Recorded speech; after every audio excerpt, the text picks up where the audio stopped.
AUDF যেটো PIL কৰিছে যেটো কেছ কৰিছিল কি গ্ৰাউণ্ডত গৈ কেছটো কৰা হ'ল গুৱাহাটী উচ্চ ন্যায়ালয়ত আকৌ হঠাৎ কেছটো কি অৰ্ডাৰ কৰিব লগা হ'ল উঠাই ল'বলগীয়া এইটো ভিভোটাৰৰ সমস্যাটো যদি সমাধান হয় তেনেহ'লে ইউডিএফৰ ৰাজনীতি অসমত নাথাকিব সেইটোৱেই বোলে কেছৰ এটা সমাধান পৰ্যায়ত লৈ যাব পাৰিলেহেঁতেন মানুহৰ কাৰণে আমাৰ মানুহ নিৰ্যাতিত মানুহখিনিৰ কাৰণে খুবেই ভাল হ'ল হয় বহুতে আহি মোক ক'লে যে এই ডিভোটাৰ আন্দোলনত এটা কেছ কৰিব লাগে কোনে কৰিব যে ইউডিএফৰ মানুহ কৰিব তো মই ক'লোঁ যে ইউডিএফৰ মানুহক মই বিশ্বাস নকৰোঁ পুনৰ এবাৰ সম্ভাষণ জনাই আৰম্ভ কৰিছে আমাৰ বিশেষ অনুষ্ঠান আলোচনা এই আজিৰ অনুষ্ঠানত মই উপস্থিত আছোঁ এগৰাকী বিশেষ ব্যক্তিৰ ওচৰত তেখেত হৈছে সমাজৰ পৰা যিসকল ব্যক্তিয়ে অসম আৰু অসমীয়াৰ হৈ যথেষ্ট পৰিমাণে কাম কাজ কৰিছে তাৰে ভিতৰত এগৰাকী বিশেষ চিন্তাশীল ব্যক্তি আৰু গুৱাহাটী উচ্চ ন্যায়ালয়ৰ জ্যেষ্ঠ অধিবক্তা মইজুদ্দিন মাহমুদ তেখেতৰ সৈতে অসমৰ শেহতীয়া যে সাম্প্ৰতিক যি ৰাজনৈতিক পৰিস্থিতি আৰু অসমৰ যেটো এটা আইন শৃংখলা কোন দিশে গতি কৰিছে এই গোটেইখিনি বিষয়ত অলপ আলোচনা তেখেতৰ সৈতে পাতিম আৰু তেখেতৰ কিছু মন্তব্য ল'বৰ কাৰণে চেষ্টা কৰিম প্ৰথমতে স্যাৰ আপোনাক আমাৰ অনুষ্ঠানত স্বাগতম জনাইছোঁ ধন্যবাদ আপোনাকে ধন্যবাদ জনাইছোঁ স্যাৰ প্ৰথম আপোনাৰ পৰা জানিব বিচাৰিছোঁ শেহতীয়াভাৱে অসমত যি এক ৰাজনৈতিক পৰিৱেশ বা ৰাজনৈতিক বাতাবৰণ সৃষ্টি হৈছে বিশেষকৈ সন্দেহযুক্ত বাংলাদেশী বা সন্দেহযুক্ত বিদেশীৰ নামত একাংশ ভাৰতীয় লোকক আৰক্ষীয়ে নিৰ্বিচাৰে কৰায়ত্ব কৰিছিল তাৰে পৰা কিছু মানুহক বাংলাদেশৰ সীমা অতিক্ৰম কৰি পুছবেক চৰকাৰী ভাষাত পুছবেক বুলি কৈছে তো পুছবেক কৰিছিল পৰৱৰ্তী সময়ত দেখিবলৈ পোৱা গ'ল গোটেইখিনি মানুহক আকৌ উভতাই অনা হ'ল পৃথিৱীৰ ক'তো নথকা এটা ব্যৱস্থা ডাউটফুল ভোটাৰ বা ভোটাৰ লিষ্টত যেটো সন্দেহযুক্ত বা ডি লগোৱা হৈছে আচলতে হ'ব লাগিছিল হয় বিদেশী নহ'লে স্বদেশী ইয়াৰ কাৰণটো কি হ'ব পাৰে এই জুটেই যেটো ব্যৱস্থাটো ডাউটফুল ভোটাৰ বা ট্ৰাইব্যুনেলৰ যেটো ব্যৱস্থা এই ব্যৱস্থাটোৰ সংক্ৰান্তত আপোনাৰ কি মন্তব্য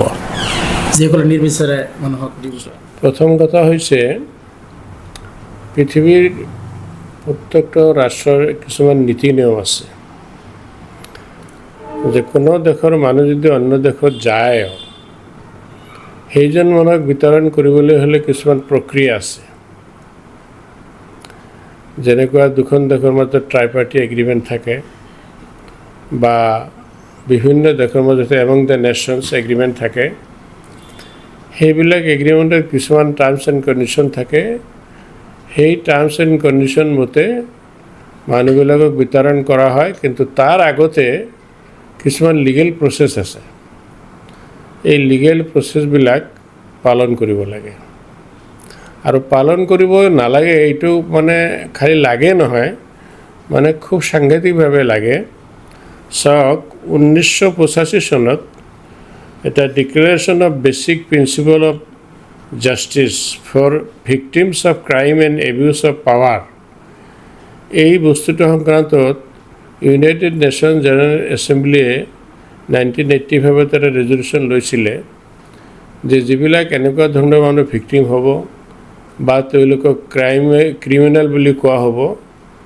সেইবিলাক মানুহক কেনেকৈ ব্যৱহাৰ কৰা হ'ব ৰাষ্ট্ৰযন্ত্ৰই কি কৰিব সেইটোলৈ এটা সিদ্ধান্তত উপনীত হৈছিলে এইটা United nation general security council যিটো সেইটো হ'ল পৃথিৱীৰ ভিতৰত আটাইতকৈ শক্তিশালী সংগঠন ৰাষ্ট্ৰসংঘৰ ভিতৰত যিবিলাক বিভিন্ন ব্ৰাঞ্চ থাকে ইউনিট থাকে তাৰ মাজত United nation general security council যেটো আছে সেইটো হ'ল আটাইতকৈ ডাঙৰ বস্তু সেই যেটো বস্তু আছিলে তাত ভাৰত চৰকাৰে তাত সাইন কৰিছে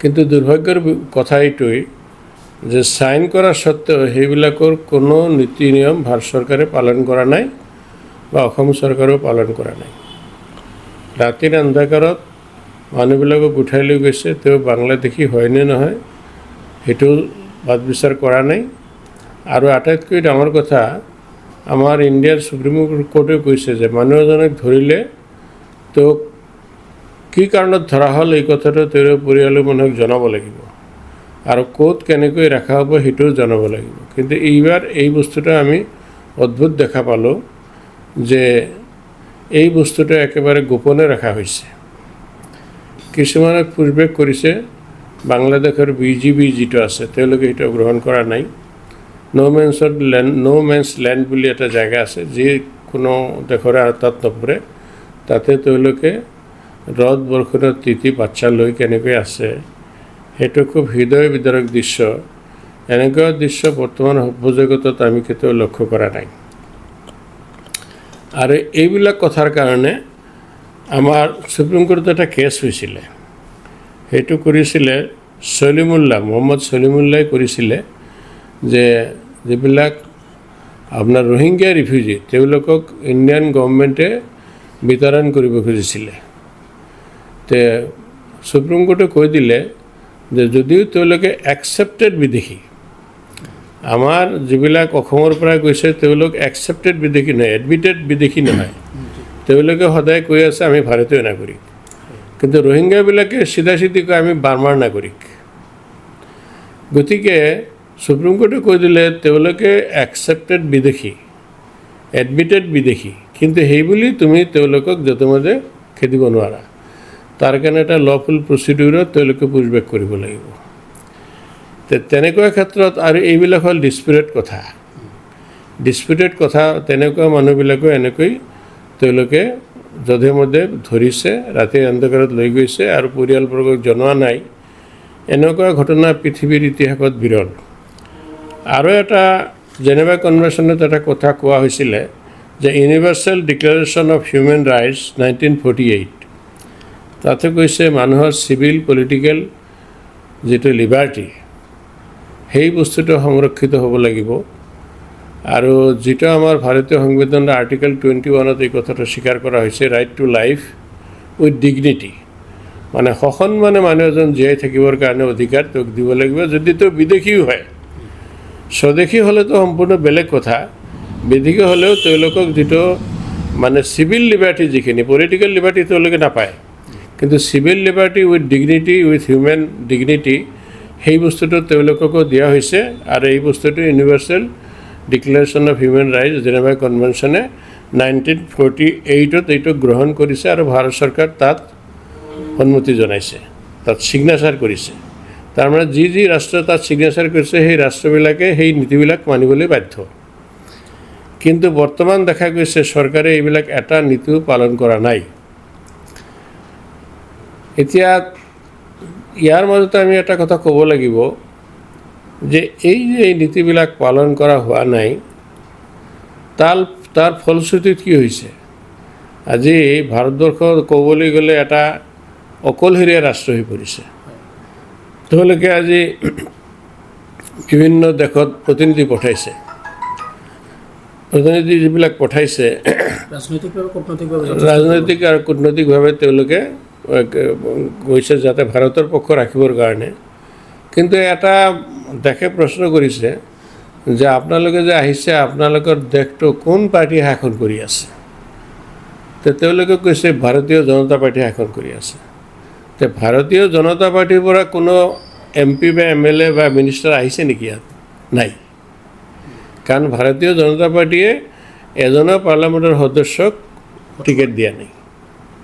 গতিকে তেওঁলোকে ভাড়া কৰি ল'ব লাগে। কংগ্ৰেছৰ পৰা গোলাম নবী আজাদক ল'ব লগা হৈছে, শশী থাৰুৰক ল'ব লগা হৈছে, আকৌ আছাদুদ্দিন ওৱাইচিক ল'ব লগা হৈছে।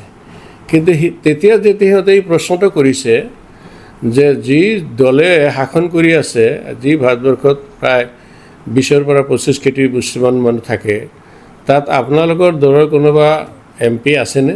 নাই, এটাও নাই। আগতে শ্বাহনৱাজ খান আছিলে আৰু নাকবি আছিলে, সৈয়দ কিবা নাকবি, সেই দুজনতো আউট কৰি দিলে।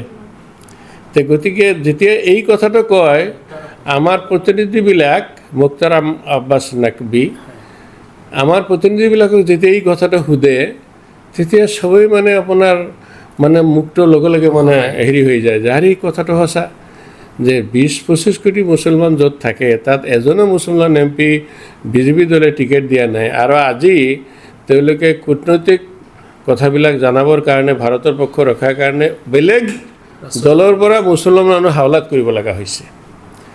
এই বস্তুটো এতিয়া যদি জানা শুনা মানুহ এইবিলাক থাকে, মানে পণ্ডিত মনমোহন সিঙৰ নিচিনা যোগ্য পণ্ডিত, জৱাহৰলাল নেহৰুৰ নিচিনা মানুহবিলাক থাকে, বা অটল বিহাৰী বাজপেয়ীৰ নিচিনা BJPও থাকে, তেওঁলোকে এই কথাটো বুজিব চেষ্টা কৰিলেহেঁতেন যে আজি আমি কিমান মানে আমাক মানুহে সন্দেহৰ চকুৰে চাইছে। হ্যাঁ, কিন্তু এই নৰেন্দ্ৰ মোদী চৰকাৰ বা অমিত শ্বাহৰ যিটো চৰকাৰ যিটো কৰি আছে এইবিলাক কথা এতিয়া মানে আজিৰ জগতত ছ'চিয়েল মিডিয়াৰ যুগ। মানে আপুনি যিমানে গদি মিডিয়া উল্টা পুল্টা প্ৰচাৰ নকৰে কিয় মানুহে সঁচা কথাটো বাহিৰত ৰাষ্ট্ৰৰ পৰা গম পায়ে যায়, আৰু এজনে গম পালে বাকীবিলাক খিচৰি। গতিকে আজি কেইজনমান মানুহৰ কাৰণে গোটেই ভাৰতবৰ্ষ এটা বদনামৰ সন্মুখীন হ'ব লগা হৈছে। গতিকে এই বস্তুটো আমাৰ ভৱিষ্যতৰ কাৰণে এটা বিৰাট চিন্তাৰ কাৰণ হৈ পৰিছে যে এই ভাৰতীয় জনতা পাৰ্টিৰ চৰকাৰখনে বা এই দলটোৱে অসম বা ভাৰতবৰ্ষক কোন জেগাত লৈ যাব। এইখিনিতে আৰু এটা প্ৰাসংগিক প্ৰশ্ন এটা কৰিব খুজিছোঁ যে বিষয়টো হৈছে পৃথিৱীৰ ক'তো নথকা এটা ব্যৱস্থা, ডাউটফুল ভোটাৰ বা ভোটাৰ লিষ্টত যিটো সন্দেহযুক্ত বা ডি লগোৱা হৈছে, আচলতে হ'ব লাগিছিল হয় বিদেশী নহ'লে স্বদেশী। আৰু এটা লগতে ইয়াৰ লগতে আৰু এটা প্ৰশ্ন কৰিছোঁ, সেইটো হৈছে এজন মানুহক সুপ্ৰিম কোৰ্টে জাজমেণ্ট দিয়াৰ পিছতো দেখিবলৈ পোৱা গৈছে, হাইকোৰ্টে বা সুপ্ৰিম কোৰ্টে বিদেশীও জাজমেণ্ট দিয়াৰ পিছতো মানুহখিনি কিন্তু বিদেশে মানে বিশেষকৈ বাংলাদেশ তেওঁলোকে পঠাব পৰা নাই। যে ইয়াৰ কাৰণটো কি হ'ব পাৰে? এই যিটো ব্যৱস্থাটো ডাউটফুল ভোটাৰ বা ট্ৰাইব্যুনেলৰ যিটো ব্যৱস্থা, এই ব্যৱস্থাটোৰ সংক্ৰান্তত আপোনাৰ কি মন্তব্য? ক'বলৈ গ'লে এই কথাটোত আমাৰ কিছুমান ৰাজনৈতিক দলৰ কথা আহি যায়। ডি ভোটাৰৰ সৃষ্টি কৰিলে ইলেকশ্যন কমিশ্যন অফ ইণ্ডিয়াই এইটো লৈ হাইকোৰ্টত চেলেঞ্জ হৈছিলে। সেই চেলেঞ্জত গুৱাহাটী হাইকোৰ্টে কৈ দিলে যে ডি ভোটাৰটো থাকিব। এজন ডাঙৰ নেতা, মই নাম ক'ব খোজা নাই, তেওঁ সেই কেছত বাদী আছিল, পাৰ্চনেলি বাদী আছিল। তেওঁ ডাঙৰ নেতা, লোৱাৰ আছামত যিজনক পিছাব বুলি ভাবে, একেবাৰে উচ্চ পৰ্যায়ৰ নেতা, সেই নেতাজন নিজে বাই নেম কেছ কৰিলে ডি ভোটাৰৰ কাৰণে। যেতিয়া হাইকোৰ্টে ৰায় দিলে যে ডি ভোটাৰ ইজ লিগেল, সেই বস্তুটোত লগে লগে সুপ্ৰিম কোৰ্টত চেলেঞ্জ কৰিব লাগিছিল, কিন্তু তেওঁলোকে সেই বস্তুটো চেলেঞ্জ নকৰিলে, গতিকে ডি ভোটাৰ থাকি গ'ল। ছাৰ, লগতে ইয়াৰ লগতে এটা সাঙুৰি প্ৰশ্ন হৈছে, 2011 চনত আমি যিমান দূৰ জানো 2011 চনত এটা PIL এই ব্যৱস্থাৰ বিৰুদ্ধে এটা ৰাজনৈতিক দলৰ 14-15জনকে বিধায়কে চহী কৰি এটা কেছ কৰিছিলে, আৰু সেই কেছটোৰ অধিবক্তা যথাসম্ভৱ আপুনি আছিলে। তো সেই কেছটো সংক্ৰান্তত কিছু কথা জানিব বিচাৰিছোঁ যে কেছটো কি গ্ৰাউণ্ডত গৈ কেছটো কৰা হ'ল গুৱাহাটী উচ্চ ন্যায়ালয়ত, আকৌ হঠাৎ কেছটো কিয় কৰিব লগা হ'ল, উঠাই ল'বলগীয়া হ'ল, এই সংক্ৰান্তত কিছু জানো? চাওক, এই সংক্ৰান্তত মোৰ খুব তিক্ত অভিজ্ঞতা আছে। এইটো PIL নাম্বাৰ 11 2000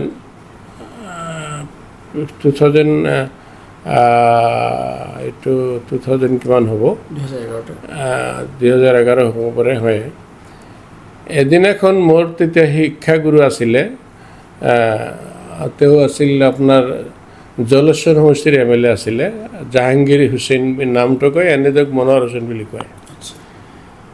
তে বহুতে আহি মোক ক'লে যে এই ডি ভোটাৰ সংক্ৰান্তত এটা কেছ কৰিব লাগে, যে কোনে কৰিব, যে UDF-ৰ মানুহ কৰিব। তো মই ক'লোঁ যে UDF-ৰ মানুহক মই বিশ্বাস নকৰোঁ, গতিকে মই ইমান কষ্ট কৰিব নোৱাৰোঁ। তেওঁ তেতিয়া মোক অলপ বেয়াকৈ ধমকি দিওঁতে, মই টিচাৰ হয়তো, ধমকি ৰুমত ক'লে যে তুমি হাইকোৰ্টত ডাঙৰ উকিল হৈছা, তো এতিয়া আমাৰ কথা নুশুনা। ছাৰ, সেইটো কাৰণ নহয়, কাৰণ মই জানো যে এই বস্তুটো সৎ উদ্দেশ্যৰে কৰা হোৱা নাই, ইয়াত কিবা ৰাজনৈতিক উদ্দেশ্য আছে। তে কৈ নাই, সেইটো যি হওক, আমাৰ মানুহৰ ভাল হ'ব লাগে, তুমি এইটো কৰা। গতিকে মোৰ 5-7জন জুনিয়ৰক লগত লৈ 1 মাহ কষ্ট কৰি এটা কেছ ৰেডি কৰিলোঁ, ডি ভোটাৰ। আৰু সেই সময়ত এই ডি ভোটাৰৰ কেছ কৰা মানুহক মানে হাইকোৰ্টত এটা এনেকুৱা কিছুমান মানে চাইছিলে যে মানুহজন মানে একেবাৰে কিবা ব্লেক শ্বিপ, মানে কিবা এটা বেলেগ বস্তু আৰু। তো মই তথাপি বহু কষ্ট কৰি, বহু লাজ অপমান সহ্য কৰি, বহু মানে ইথিকিং ঠাট্টাৰ পাত্ৰ হৈ কেছটো কৰিলোঁ। তো কেছটো কৰাৰ পিছত এটা মোটামুটি ভাল অৰ্ডাৰ এটা পালোঁ। গুৱাহাটী হাইকোৰ্টৰ ডিভিজন বেঞ্চে অৰ্ডাৰ দিলে যে Mr. Mahmood, you ask your client to submit the list of D voters all over Assam. তেতিয়া মই কথাটো জাহাংগীৰ হুছেইন ছাৰক ক'লোঁ মনোহৰ হুছেইন সাহেবক কৰিলোঁ। তেওঁৰ দুটা নাম, এটা এনে জাহাংগীৰ বুলি কয়, আচল নাম মনোহৰ হুছেইন। তেখেতে ক'লে ছাৰ এইটো ভাল এটাই দিছে, আপোনালোকৰ দলৰ মানুহ গোটেই অসমত আছে, তেওঁলোকক কওক কোন গাঁৱত কোন সমষ্টিত কিমান ডি ভোটাৰ আছে দিয়ক, মই তাৰিখ লৈছোঁ, সেই তাৰিখত দিলে high court will provide some relief to all of these D voters. তেওঁ খুব খুচি হ'ল। তাৰপিছত একমাহমান পিছত এটা তাৰিখ ল'লোঁ। তাৰপিছত সেই নেক্সট টাইমত কেছটো উঠিলে, কোৰ্টে মোক প্ৰশ্ন কৰিলে যে আপুনি ডি ভোটাৰৰ নামবিলাক কালেকশ্যন কৰিলেনে? মই ক'লোঁ যে কিছু কৰা হৈছে আৰু কিছু বাকী আছে, মোক আৰু অলপ টাইম দিব লাগে। তেওঁলোকে মোক মানে তেনেকৈ কোৱা হ'ল যে তুমি আৰু এটা তাৰিখ লৈ লোৱা। মই ল'লোঁ। থাৰ্ড টাইমত, ফাৰ্ষ্ট টাইমত লিষ্ট খুজিলে, ছেকেণ্ড টাইম লিষ্ট দিব নোৱাৰিলোঁ। থাৰ্ড টাইমত যেতিয়া কেছটো আহিলে, থাৰ্ড টাইমত তেতিয়া মানে তাৰ যিদিনা কেছ আহিব তাৰ এদিন বা দুদিন আগত মনোহৰ হুছেইন ছাৰে মোক ক'লে যে মইজুদ্দিন তুমি কেছটো উঠাই লোৱা। হঠাৎ ক'লে। মই কি কয় ছাৰ আপুনি? মই ইমান কষ্ট কৰি কেছটো কৰিলোঁ, মোৰ জুনিয়ৰবিলাকে ৰাতি 12টা 1টালৈ খাটিছে, ইমান কষ্ট কৰি বিভিন্ন আইনৰ পথ ওলাই এইবিলাক কেছ কৰা কিমান ৰিস্কি, আৰু পইচাও তেনেকুৱা লোৱা নাই, যিখিনি খৰচ আৰু লামচাম কিবা এটা দিছে আৰু কৈছে তুমি উঠাই লোৱা, আমাৰ মাজত অলপ ডিছপুট হৈছে। মানে ইউডিএফৰ দলৰ মাজত ডিছপুট হৈছে। কিছুমানে কয় এইটো আমাৰ ক্ষতি হ'ব, কিছুমানে কয় লাভ হ'ব, গতিকে আৰু উপায় নাই, এইটো উঠাই ল'ব লাগিব, নহ'লে বহুত ডাঙৰ কথা হ'ব পাৰে। আমিতো উকিল মানুহ, আমাৰতো পাৰ্চনেল কেছ নাথাকে, গতিকে মই বাধ্য হৈ নেক্সট টাইমত ক'লোঁ যে নাই my clients want to withdraw the case. কিন্তু কথা হ'ল যে 16জন MLA আছিলে ইয়াতে, 16জন MLA আছিলে। তাৰ মাজত আজমল সাহেবৰ ভাই চিৰাজুদ্দিন আজমলো আছিলে, আৰু প্ৰায় চববিলাক MLA আছিলে UDF-ৰ। মই জানো যে ইমানবিলাক MLA এটা হাইকোৰ্টত কেছ কৰিলে, আৰু এই কেছটো হাইকোৰ্টে when wanted to provide some relief যদি উঠাই লয়, হাইকোৰ্টে বেয়াকৈ মানে কষ্ট লগাই দিব, 10 লাখ 20 লাখ 30 লাখ টকা মানে সময় নষ্টৰ কাৰণে। সেইকাৰণে মই এটা বুদ্ধি কৰিলোঁ, তেওঁলোকে যে মই ক'লোঁ যে my instruction is to withdraw the case with liberty to file a fresh case. কোৰ্টে মানে সেই বস্তুটো একচেপ্ট কৰিলে, yes the case is withdrawn, case is dismissed on withdrawal, granting liberty। সেইখিনি ল'লে কিন্তু তেওঁলোকৰ বিৰাট ফাইন হৈ যাব।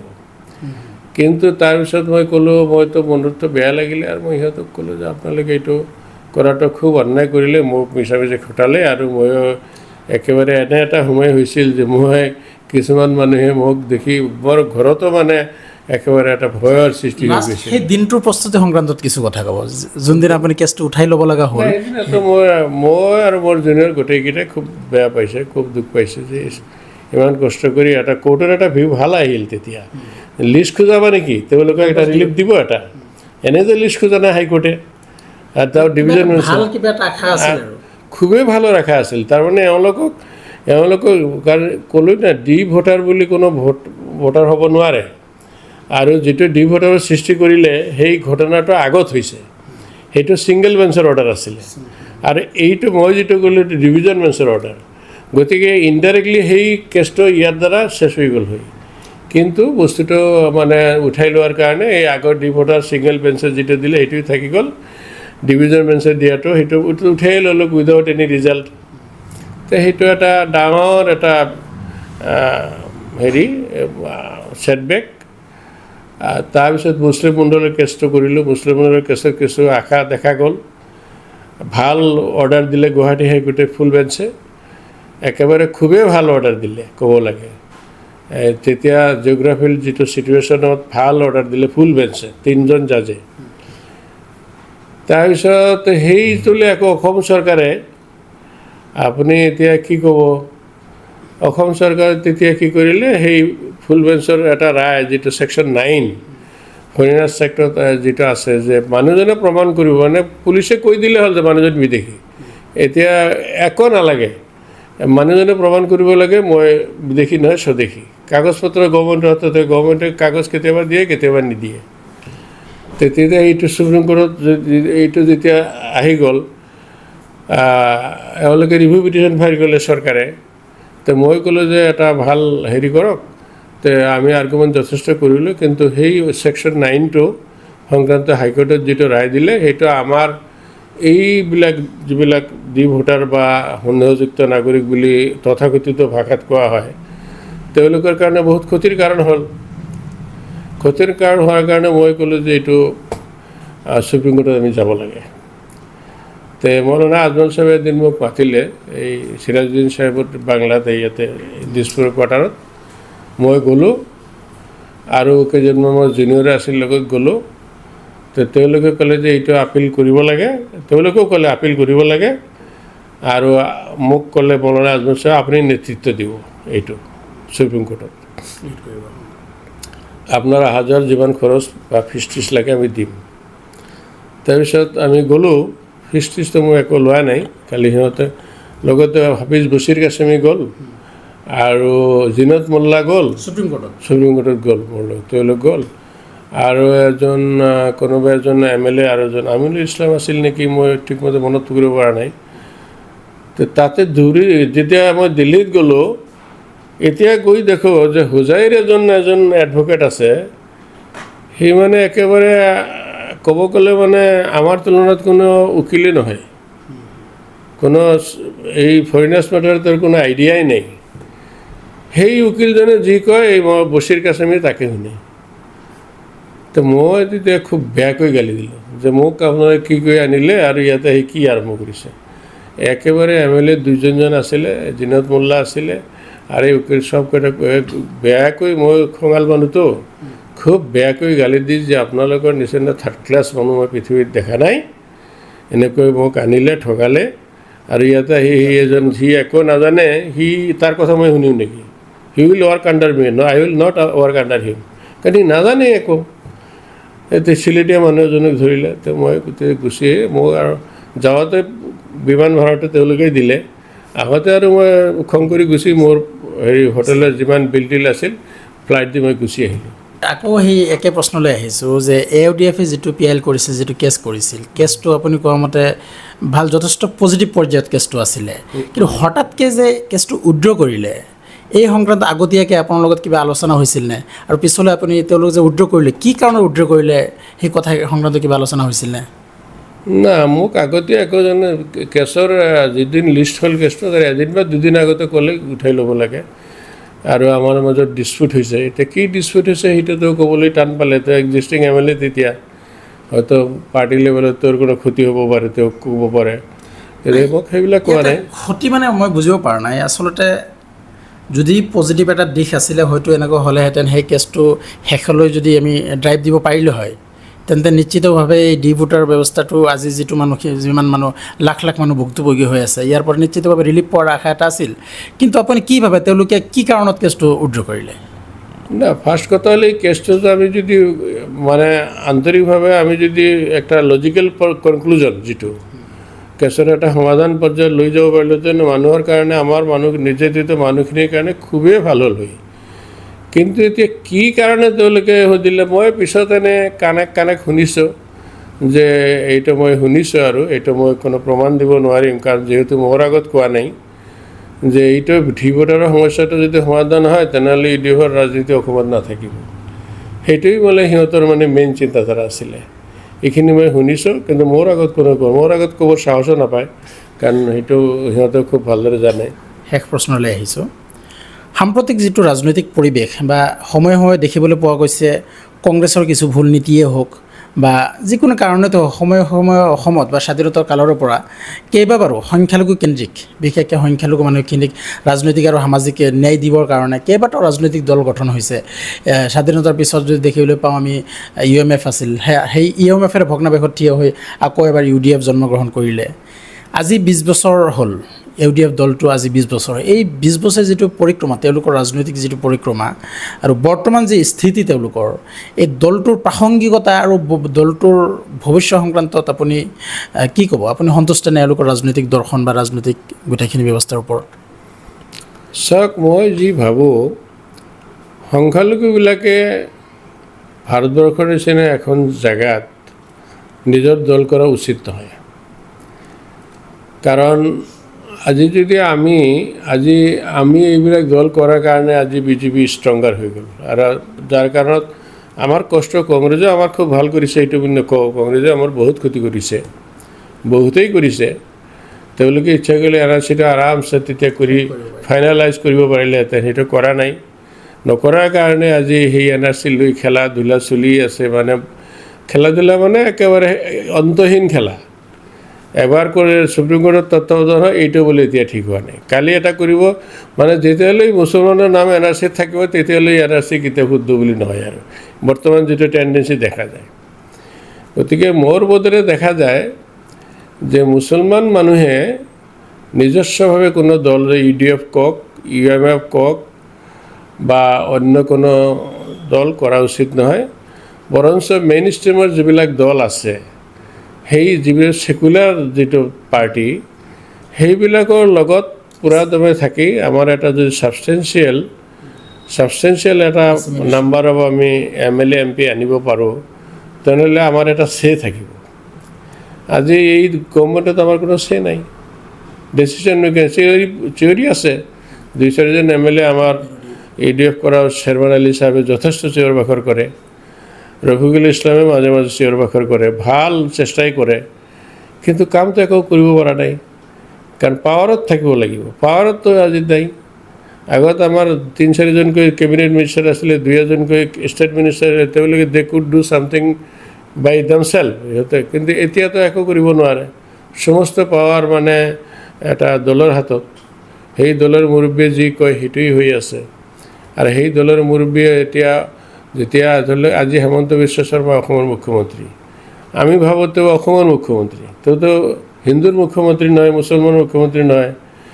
সকলো অসমবাসীৰ মুখ্যমন্ত্ৰী কিন্তু সেই হিচাপে আমি তেওঁৰ পৰা যিটো আশা কৰিছিলোঁ সেই আশাটো দেখা নাই বেয়া মনটো সেইটোৱেই বেয়া যে এই কিয় হ'ল আজি মুখ্যমন্ত্ৰী যেতিয়া MLA পৰ্যন্ত ঠিকে আছে কিন্তু যেতিয়া মিনিষ্টাৰ হয় তেওঁ গোটেই অসমৰ মিনিষ্টাৰ গোটেই অসমৰ মুখ্যমন্ত্ৰী গোটেই ভাৰতবৰ্ষৰ প্ৰাইম মিনিষ্টাৰ কিন্তু আমি সেইবিলাক চৰিত্ৰ তেওঁলোকৰ মাজত দেখা নাই যেটো আমাৰ দেশৰ কাৰণে ভৱিষ্যতে খুব অমংগলজনক বুলি মই ভাবোঁ অনাগত দিনত বৰ্তমান যেটো ৰাজনৈতিক বিচ্ছিন্নবাদী ৰাজনীতিৰ ক'বলৈ গ'লে বৰ্তমান গ্ৰাস কৰিছে যে হিন্দুসকলে এটা পৰ্যায়ত তেওঁলোকে বিচ্ছিন্ন হৈ এটা ৰাজনীতি কৰিছে আৰু মুছলমানসকলে এটা পৰ্যায়ত মানে বিচ্ছিন্ন হৈ তেওঁলোকে সুকীয়াকৈ ৰাজনৈতিক চিন্তা চৰ্চা কৰিছে এই সংক্ৰান্তত বা এই পৰিৱেশৰ আগলৈ গৈ বৰ্তমান যেটো আমাৰ সমগ্ৰ অসমৰ লগতে সমগ্ৰ দেশতে গণতন্ত্ৰ আজি খুব বেয়া পৰ্যায়ত আছে গণতন্ত্ৰ এটা প্ৰত্যাহ্বানৰ সন্মুখীন হৈছে গণতন্ত্ৰ বা ডেমক্ৰেসি তো এই পৰ্যায়ত আমাৰ নতুন প্ৰজন্ম উঠি অহা প্ৰজন্মলৈ ৰাজনৈতিকভাৱে সামাজিকভাৱে কোন দেশৰ দিশ বুলিব কাৰণ একাংশ দেখিবলৈ পোৱা গৈছে সাধাৰণতে আগৰৰ পৰা আছে বিচ্ছিন্নবাদী ৰাজনীতি বা বিচ্ছিন্নবাদী ৰাজনৈতিক চিন্তা চৰ্চা কৰা মানুহৰ যি অৱস্থিতি বা স্থিতি আগৰ পৰাই আছিলে কিন্তু এতিয়াও কিছু দেখিবলৈ পোৱা গৈছে একাংশ নতুন প্ৰজন্মৰ মাজত সেই একে বিচ্ছিন্নবাদী ৰাজনীতিৰ প্ৰতি আগ্ৰহী হৈ উঠা যেন দেখিবলৈ পোৱা গৈছে তো এই সংক্ৰান্তত আপুনি এই নতুন প্ৰজন্মলৈ কি আহ্বান জনাব চাওক যেটো বিচ্ছিন্নতাবাদী মনোভাৱ হিন্দুৱে হওক বা মুছলমানেই হওক এইটো বেয়া টেণ্ডেঞ্চি আমাৰ মানুহবিলাকে ভাবিব লাগিব যে স্বাধীনতাৰ সংগ্ৰামত হিন্দু মুছলমানসকলে মিলি ব্ৰিটিছৰ লগত ফাইট কৰিছিলে আৰু স্বাধীনতা সংগ্ৰামত দেওবন্দৰ আলেম ওলামাবিলাকে আগভাগ লৈছিলে আৰু তাৰ পিছত মহাত্মা গান্ধী জৱাহৰলাল নেহৰু মতিলাল নেহৰু আহিলে জৱাহৰলাল নেহৰু মতিলাল নেহৰুৱে মৌলানা মাহমুদুল হাছান যি দেওবন্দৰ মহতামিম ভাইচ চেঞ্চেলৰ আছিলে তেওঁক গুৰু বুলি কৈছিল আৰু মহাত্মা গান্ধীৰ নামটো মহমুদুল হুছেইনে দিছিলে তে 68,000 মুছলমান আলেম ওলামা তাত শ্বহীদ হৈছিলে আৰু তেওঁলোকে কেতিয়াও পাকিস্তানৰ পক্ষপাতিত্ব কৰা নাই আৰু আজি কিছুমান মানুহক বিপদত পৰিচালিত কৰিব লগা হৈছে কৈছে যে এইটো হিন্দুস্তান হিন্দুৰ কাৰণে হিন্দুস্তান নামটো হিন্দুৰ কাৰণে হোৱা নাই হিন্দুস্তান নামটো হৈছে হিন্দু নদীৰ কাৰণে পাৰ্চিয়ানবিলাকে এছ শব্দটোক এইজ বুলি কৈছিলে গতিকে Hindustan name is originated from the river Indus Sindhu নদী গতিকে এই বস্তুটো তেওঁলোকে অপভ্ৰংশ কৰিছে তো আফটাৰ অল কথা হ'ল যে হিন্দু আৰু মুছলমান যিয়ে নহওক কিয় এই ডিভাইচিভ যিটো টেণ্ডেঞ্চি এজনে আনজনক হিংসা কৰা ঘৃণা কৰা শত্ৰুতা কৰা এইটো পাহৰি যাব লাগে সকলোৱে মিলি এটা ভাবিব লাগে যে ৰাজনৈতিক শক্তিবিলাকে নিজৰ স্বাৰ্থৰ কাৰণে যাতে আমাক ব্যৱহাৰ কৰিব নোৱাৰে আমি সকলোৱে মিলি আপোনাৰ ভাই ভাই হিচাপে থাকিম আমাৰ গাঁৱত যোৱাৰ আগতে বেংগলী হিন্দু গাঁও আছে আমি মুছলমান গাঁৱত তাৰপিছত ৰাজবংশী গাঁও আছে আমাৰ এতিয়ালৈ যিটো ভাইচাৰাৰ যিটো সম্পৰ্ক সেইটো পুৰা আগৰ নিচিনাই আছে কিন্তু বহু চেষ্টা কৰি এই ৰাজনীতি এই মানুহবিলাকে ইহঁতৰ মনটো তলাব পৰা নাই আজিও এজন বঙালী মানুহ মোক ফোন কৰি কৈছে কাকা কেনেকুৱা আছে আপুনি মোৰ মাজতে অসুখ হৈছিল সি মোক খবৰ লৈছে আজি জাষ্ট 5টামান বজাত তাৰ নাম হ'ল আপোনাৰ তাৰ নামটো আছিলে পৰি চৰকাৰ তেওঁৰ ঘৰ বঙাইগাঁও আমাৰ পাতিৰাজাৰ ওচৰত কুচলাইগুৰি গাঁও কুচলাইগুৰি নেক্সট আমাৰ সোণাইকলা গাঁও পৰি চৰকাৰে খবৰ কাকা আপুনি ভালে আছে তো এই যে যিটো আত্মীয়তাৰ ভাৱ সেইটো আমাৰ এতিয়াও আছে কিন্তু ৰাজনৈতিক দলবিলাকে যাতে আমাৰ এই ভাঙনটো ধৰাব নোৱাৰে তাৰ কাৰণে আমি পাব্লিক সজাগ আগত ৰাজনৈতিক নেতাবিলাকে আমাক সজাগ কৰিছিল এতিয়া আমাৰ দুৰ্দিনৰ আমাৰ ভাগ্য বেয়া যে আমি এতিয়া পাব্লিকে ক'ব লগা হৈছে যে ভাই চৰকাৰৰ দ্বাৰা যাতে প্ৰৰোচিত হৈ আমি অন্যায় অত্যাচাৰ বা সাম্প্ৰদায়িক বিষবাস্প বিয়পাই নিদিওঁ কিছু আলোচনা আমি কৰিলোঁ সাম্প্ৰতিক অসমৰ যি ৰাজনৈতিক পৰিস্থিতি বা ৰাজনৈতিক যি বাতাবৰণ বিচ্ছিন্নবাদী ৰাজনীতিৰ যি এক অস্থিৰতা বিৰাজ কৰিছে এই সংক্ৰান্তত জ্যেষ্ঠ অধিবক্তা মইজুদ্দিন মাহমুদ তেখেতে কিছু কথা দাঙি ধৰিলে আৰু ইয়াতে আটাইতকৈ গুৰুত্বপূৰ্ণ বিষয়টো ওলাই আহিছে যে বৰ্তমান যিটো ভোটাৰ বা ডিটেনশ্যন কেম্প বা একাংশ স্বদেশী বা ভাৰতীয় লোকক বিদেশী টেগ লগাই যি এক নিৰ্যাতন চলাই থকা হৈছে চৰকাৰী ব্যৱস্থাৰ জৰিয়তে ইয়াৰ বিৰুদ্ধে কিছু কথা আহিলে লগতে ভোটাৰ সংক্ৰান্তত যিটো এটা ৰাজনৈতিক দল এই অসমৰ যিটো সংখ্যালঘুৰ ৰাজনৈতিক আৰু সামাজিক স্বাৰ্থ সুৰক্ষিত কৰাৰ প্ৰতিশ্ৰুতি লৈ 2005 চনত যি ৰাজনৈতিক দল মানে গঠন হৈছিলে জন্মগ্ৰহণ কৰিছিলে সেই দলটোৱে 2011 চনত এই ভোটাৰৰ বিৰুদ্ধে মাননীয় গুৱাহাটী উচ্চ ন্যায়ালয়ত এটা PL দাখিল কৰিছিলে আৰু সেই PLটো এটা পজিটিভ দিশলৈ গতি কৰিছিল কিন্তু ৰহস্যজনকভাৱে হঠাৎকৈ এই মাজতেই উক্ত গোচৰটো AODFৰ 16জনকৈ বিধায়কে গোচৰটো উঠাই লয় পৰৱৰ্তী সময়ত আমি যদিও মিডিয়াত চাবলৈ পাইছিলোঁ তেওঁলোকে স্পষ্টীকৰণ দিছিলে যে কেছটোৰ কিবা টেকনিকেল ভুল ত্ৰুটি ৰৈ গৈছে অনাগত দিনত বা পৰৱৰ্তী সময়ত আকৌ কেছটো আগবঢ়াই নিয়া হ'ব কিন্তু 2011 চনৰ পৰা আজি 2025 চন ইমানটা বছৰৰ পিছতো এই সংক্ৰান্তত এই ৰাজনৈতিক স্বাৰ্থ বুলিও হওক বা যিকোনো কাৰণেতেই হওক ৰহস্যজনকভাৱে এই দলটোৱে পৰৱৰ্তী সময়ত গোচৰটো আৰু উচ্চ ন্যায়ালয়তে হওক বা মাননীয় উচ্চতম ন্যায়ালয়তে হওক আগুৱাই নিনিলে এই গোটেইখিনি কথা পৰৱৰ্তী সময়ত ৰাইজে কিভাৱে আপোনালোকে কিভাৱে নিশ্চিতভাৱে আপোনালোকে চিন্তা কৰিব আৰু ইমান ব্যস্ততাৰ মাজতে জ্যেষ্ঠ অধিবক্তা মইজুদ্দিন মাহমুদ আমাক ইমানখিনি সময় দিলে তাৰ কাৰণে আপোনাক আন্তৰিক ধন্যবাদ জ্ঞাপন কৰিছোঁ আপোনাক ধন্যবাদ জ্ঞাপন কৰিছোঁ তো এইখিনিতে আমাৰ সৈতে আপোনালোকে সংযুক্ত হৈ থকাৰ কাৰণে ধন্যবাদ জ্ঞাপন কৰি এই অনুষ্ঠানটো ইয়াতে সামৰিছোঁ